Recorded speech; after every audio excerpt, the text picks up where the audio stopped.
She Quest Podcast is heart-opening dialogues for self-identified women on a She Quest, a movement moving forward, striving to live aware, bold, and whole. Welcome. The healing time. Finally, on my way to yes, I bumped into all the places where I said no to my life.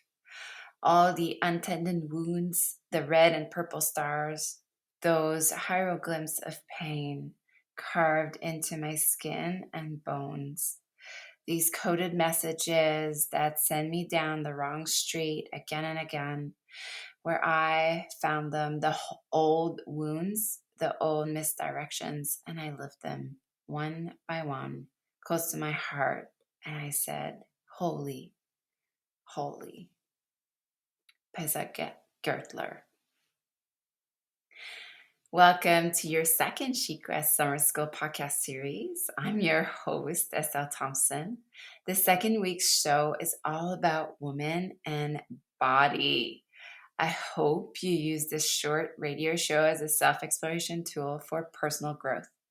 Being on the She Quest is striving to live aware, bold, and whole. We always start with the soul inquiry. What makes you feel alive today? Today, what makes me feel alive is my French bulldog beside me snoring and a partner that brings their kids on errands. Oof. The body. These 2 weeks' themes are loaded for sure. And yet the body is the entrance and gateway to all the magic you seek. In last year's She Quest, I've noticed that a lot of women stopped at this week, which further acknowledged my belief that too many of us are dissociating and fragmenting and separating from our she's, from our bodies. They're completely separate. So perhaps this happens because we have never looked at our bodies head on. I mean, there could be so many reasons, right? Why you would be dissociating and just separating from your body, like numbing. There are so many ways that we do this. My hope for you is perhaps that after this summer, you start a practice of looking. You start a practice of loving your body. Looking and loving a little is better than not at all.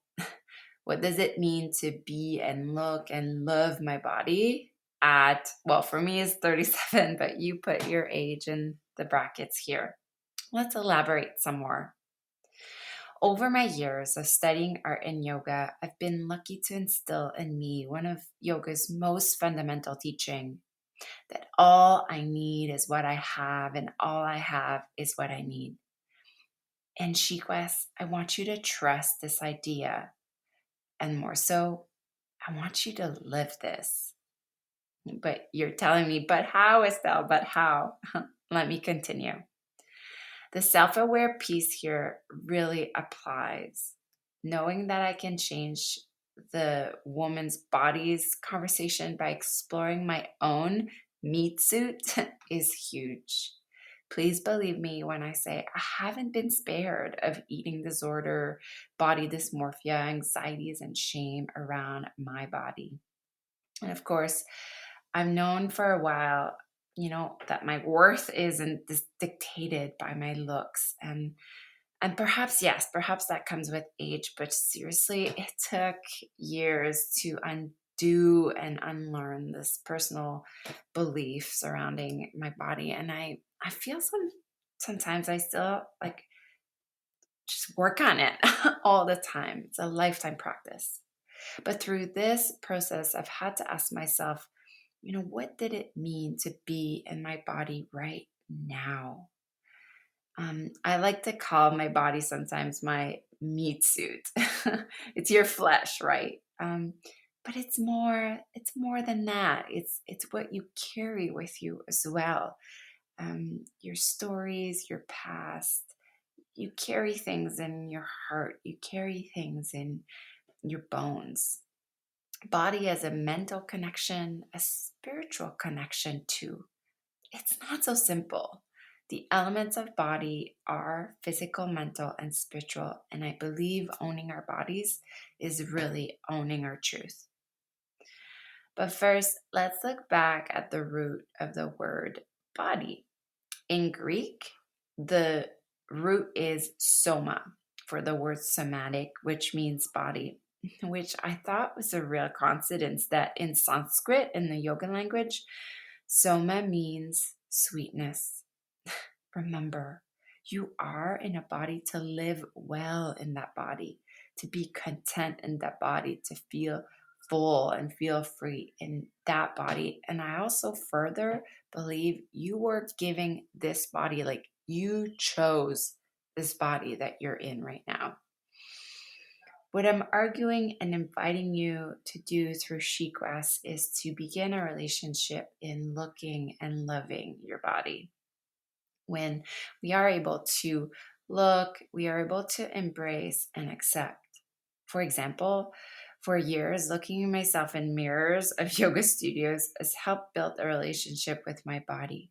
Not every day I wanted to be in tights, strutting around my students or, doing my own practice. It would have been easy to look away some days. But now the relationship with my body is mostly soft and kind, full on self love and compassion. Of course, I still have days where self hatred creeps in, but overall, my she brain takes over.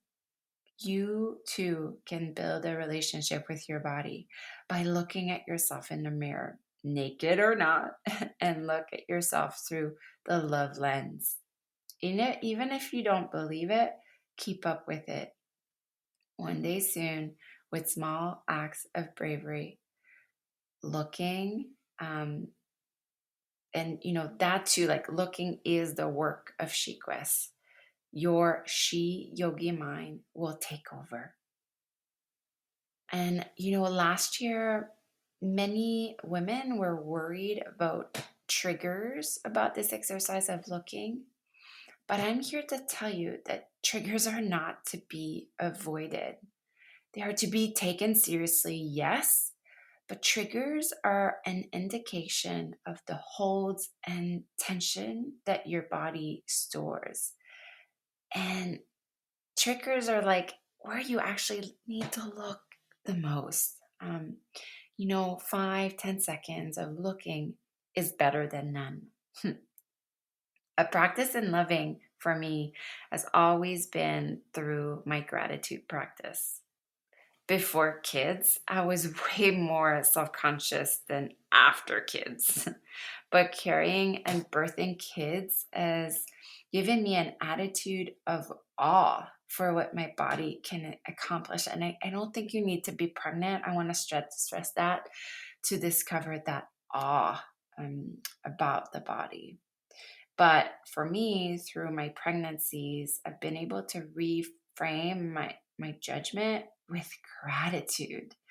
Seriously, I'm on my yoga mat and I'm like, wow, like this miraculous engine. Wow. You function through absolute exhaustion when I'm tired and I don't think I can put a step forward still. You have. You function for me through deep, deep grief. You've even functioned when I didn't want to function. And because of that, I owe it to you to treat you well. I owe it to you to nourish you with beautiful food. I owe it to you to exercise well. I owe it to you to love you.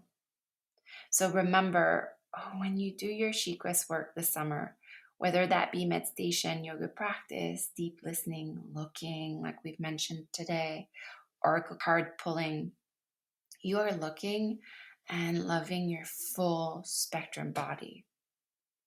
And I know it's hard at first to debunk our body since our culture is so freaking loud telling us what it should look like. But I don't know about you, but I'm ready to reclaim the fragmented part and bring them back. Healing time has begun. One of my biggest limiting beliefs around my body was to believe it was shameful. I think looking back and really journaling about it and looking at it, I think it's like that rejection that has caused so much pain I've ever felt toward my body. And so this week, the shame dump exercise that you'll find on the website can really help with feelings of shame and limiting belief. It's an exercise that actually I do every year. It helps me let go of the layers I might have accumulated through that very same year.